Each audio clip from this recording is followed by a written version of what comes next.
সদিচ্ছা থাকলে বর্তমান পরিস্থিতিতে স্বাস্থ্য খাতে আরও 25% উন্নতি সম্ভব বলে মনে করেন প্রধান উপদেষ্টা ডক্টর মোহাম্মদ ইউনূস। তিনি বলেন, স্বাস্থ্য খাতে উন্নতির জন্য গাফিলতি ও দুর্নীতি বন্ধ করতে হবে। সোমবার রাজধানীর তেজগাঁওয়ে সিভিল সার্জন সম্মেলনে যোগ দিয়ে এসব কথা বলেন প্রধান উপদেষ্টা। এ সময় নতুন বাংলাদেশ গড়তে স্বাস্থ্যকর্মীদের নতুন মানসিকতা নিয়ে কাজ করার আহ্বান জানান ডক্টর ইউনূস। নতুন বাংলাদেশ পরিচালনায় অন্য সব খাতের মতো স্বাস্থ্য খাতেও সংস্কারের উদ্যোগ নিয়েছে অন্তর্বর্তী সরকার। এমন পরিস্থিতিতে দেশের ইতিহাসে প্রথমবারের মতো শুরু হয়েছে 2 দিনব্যাপী সিভিল সার্জন সম্মেলন। সোমবার প্রধান উপদেষ্টা ডক্টর মোহাম্মদ ইউনূস এই সম্মেলনের উদ্বোধন করেন। এ সময় পুরাতন মানসিকতা থেকে বের হয়ে নতুন উদ্যমে কাজ করতে স্বাস্থ্যখাত সংশ্লিষ্টদের প্রতি আহ্বান জানান প্রধান উপদেষ্টা। এ সময় ডক্টর ইউনূস বলেন, স্বাস্থ্যখাতে গাফিলতি ও দুর্নীতি বন্ধ করতে হবে।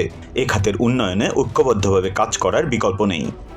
সদিচ্ছা থাকলে বর্তমান পরিস্থিতিতেই স্বাস্থ্যখাতের আরও 25% উন্নতি সম্ভব বলে মনে করেন অন্তর্বর্তী সরকার প্রধান।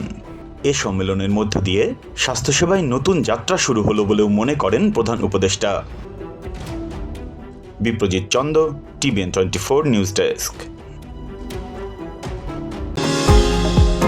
নিউ ইয়র্ক থেকে সম্প্রচারিত TVN 24 টেলিভিশন বিশ্বজুড়ে বাঙালির কণ্ঠস্বর।